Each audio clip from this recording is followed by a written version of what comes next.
speaking of Aventadors, guys, there is of course the debate of which is the best exhaust. Some say Gintani, some say Brook Race, some say the fact of the frequency intelligence and whatnot, but of course a vast majority will say Gintani. And previously I would have agreed with them, but the more I see how the epidemic of LARPing is coming into trend and how the SVJ is becoming one of those LARP mobiles, if you will, and Gintani is of course synonymous with the Aventador as much as a flat 6 is with the Porsche.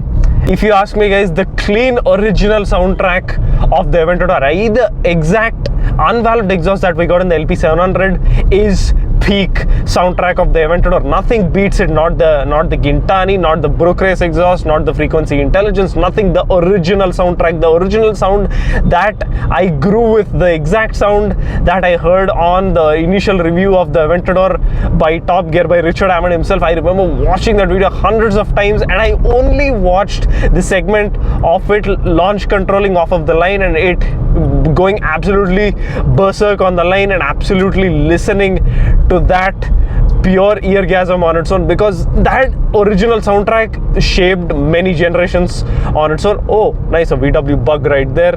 And okay, I think these guys are spotters, but nevertheless, that original soundtrack is unbeatable, guys. If you ask me, nothing beats it, not the Gintani. And if you ask me, guys, the Gintani defeats the sole purpose of the original soundtrack of the Aventador, where it just completely gives it a high shrill shrieking type sound, and it sounds nothing like it actually should. And that, if you ask me, is not a good thing. Of course, I do like the Gintani exhaust system. It sounds absolutely insane, but nothing beats the original soundtrack, the original stock soundtrack that we got in the LP700. And that is my debate.